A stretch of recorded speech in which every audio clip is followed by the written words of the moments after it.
Thank you, Chair. Good afternoon, Mr Hoffman. Nice to see you again. Depending whether it's the Autism Inquiry, Joint Standing Committee on the NDIS or estimates, we seem to spend a great deal of time together. So one of the concerns I've raised with you in other hearings was COVID obviously created a whole lot of problems for people within the disability sector.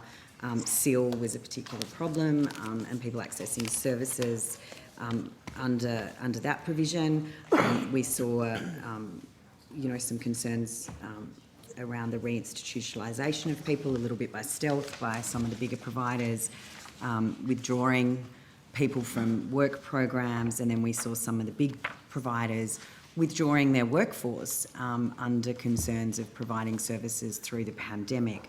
And that left a lot of families short of therapists, of carers, without services. And so there were a number of participants that were struggling to find adequate supports during COVID, and particularly during that lockdown period. And I'm the mother of a child with autism. We have a plan, and I self-manage. I don't use any agency supports, and I don't use any registered providers at all. In fact, I use all individual sole providers, one of whom has been with us for close to 9 years. He was a senior behavioural therapist with us at the Lizard Centre. He is more than qualified. He's part of our family, and he is an outstanding behavioural therapist, and we are very, very privileged to have him. And quite frankly, for him to go part of a registered provider would be a great loss to our son and our family, because he would charge us a lot more money for nowhere near the flexibility that we would be able to get out of him that we do at the moment. So I guess what I want to talk to you about and maybe clarify is I'm not quite sure, Senator Sheldon, and this isn't a criticism. I think until you are a participant in the scheme, you maybe don't understand effectively how it operates. Higher Up and Mabel and platforms such as this, they are not companies. They are platforms, and they offer the opportunity for families like mine to contact therapists and carers who want to work as individuals, who do not want to be attached to large organisations. And some of these large organisations are members of NDIS, and the members of NDIS that are particularly well supported by NDIS. David Moody's obviously appeared before us in a number of different forums as well, and they certainly very well represent the large providers, the formerly block-funded providers, those that have a different structure with larger administration fees that offer lots and lots of services under that former structure of you get what you're given. As opposed to these individual providers who work within a lot more flexible arrangements for families. So perhaps maybe you might want to give us a little bit more of a description of those platforms and how those service providers act as individuals and the connections they provide for families and the types of providers they offer, but what also the NDIA's service provision commitments are, or the oversight you have as for companies like Mabel and Higher Up. Because you're not overseeing them as therapists or carers. They're only a platform. They're not a provider. That's right. My colleague Samantha Taylor spoke just now about their responsibilities in the sense of themselves being registered providers in that sense, so they're not the direct providers of the service. Even within the platform companies, they have different models themselves as to whether their staff are employees or are sole traders, as the example you gave personally. I think it's an example of the innovation that the NDIS was set up to bring forward into the market. It's an example of the choice and control for participants and their families that the NDIS was set up to bring into being, to give them the ability to know before the person turns up to their front door who that person is going to be, often to perform very intimate personal supports. So it's not saying this is the way the whole scheme should work. It's not saying this is the right way it should work for every person, every participant or family. They are options that are there in the context of innovation and choice in the scheme. Maybe someone might be able to give some more information just so that we can get a greater understanding of it. Certainly when I've had a look at Mabel and I've used Higher Up, Jordan O'Reilly, for those that don't know, since we just got a description of Mabel's setup, Jordan O'Reilly, who set up Higher Up, he's actually the brother of his brother had cerebral palsy, I understand. He worked as a therapist for his brother and worked during university. He set up Higher Up as a platform for other people to work with people with a disability and perhaps provide supports while also earning an income. They operate on a platform of a base hourly rate. They also include in it the other provisions of superannuation, et cetera, so that families don't have to pay that on top, and insurances and all those other factors. Can you maybe just run that through that for us, how that works, so that the people that are employed under those platforms are given some assurances that they're being paid at correct rates, et cetera? Well, as I said, Senator, those obligations aren't the NDIAs, they're the other regulators in the overall employment system.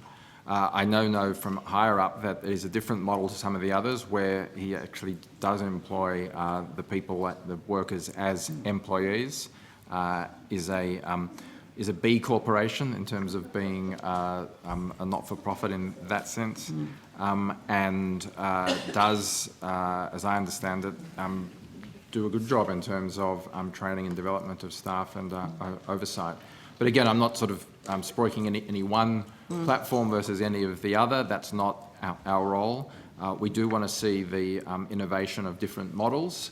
That was a fundamental precept of the scheme from the start. And we do want to see choice and control to the greatest extent possible made available to participants.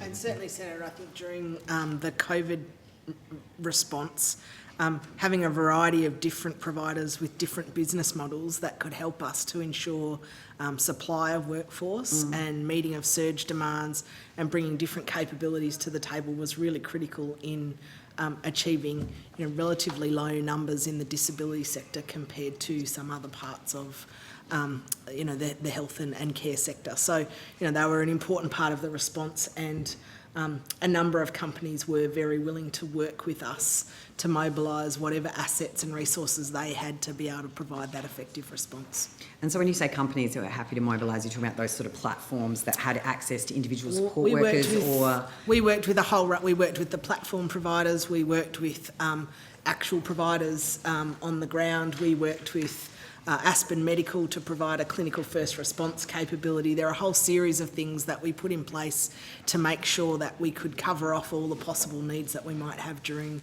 the heights of the pandemic. Do you think there was any threat to the choice and control provisions throughout the pandemic, that families were looking or participants were faced with challenges maintaining control of that element of it for themselves? I think, like everybody, families with people with a disability were affected by the pandemic, and their ability to access services that they would normally access was pretty challenging. Things like day programs, respite, some of those things that would occur outside of the home. They, were in some jurisdictions shut down pretty quickly and for significant periods of time. But what we do know, and Mr. Hoffman might be able to talk to this a bit more, is that the rates of payment to providers continued to be at a similar level during the pandemic as they were pre-pandemic, which suggests that participants were continuing to access the reasonable and necessary supports that they needed. That may have looked a little bit different, but I guess life looked a bit different for everybody during the pandemic, and people with a disability weren't immune from that. Have we seen access? Really good point, just to, if I may, Senator, just to add, exactly as Ms. Rule said, if you take Melbourne and the September quarter this year and the September quarter last year, so September quarter this year is right in the midst of Victorian lockdown, or Melbourne lockdown. If you take Melbourne, the average annualised payments for that quarter in September quarter of 20 were $58,000. The year before, $56,000. So we actually maintained or slightly increased the payments per participant in Melbourne even during lockdown. What you saw was a big change in the mix.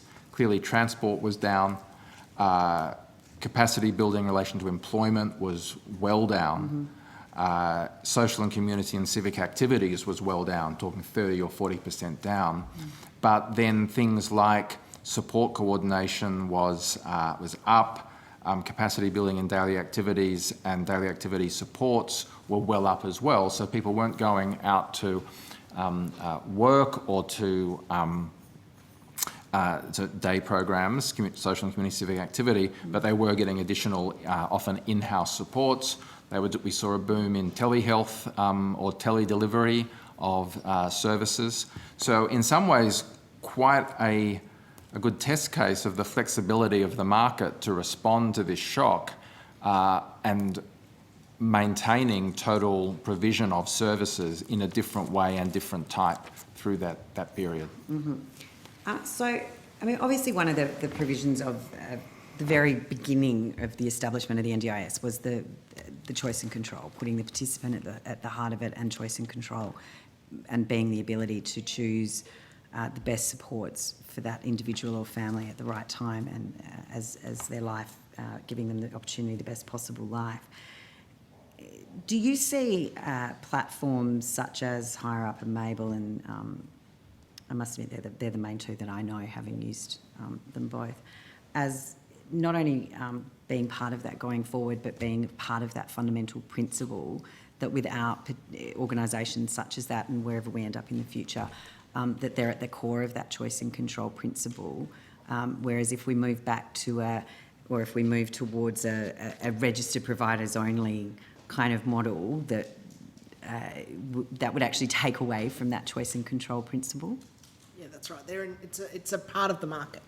And it's an important part of the market, and I can't see a future where they're not a part of the market, because not only do the people that, when we do things around workforce plans and we talk to workers, they want to be able to have that access to that kind of flexible work, and the platform type arrangements suit individuals as workers, but likewise for participants it suits some people's needs, not everybody's, but some people's. So maintaining a diverse market is really critical. Yeah, and just as a final comment from me, one of the people that I've actually hired off Higher Up is actually an autistic person herself who has used it as an employment platform for herself, which is really lovely because she's also a participant but also an employee via Higher Up. So I think they're really lovely platforms that have multiple uses on both ends of the scale.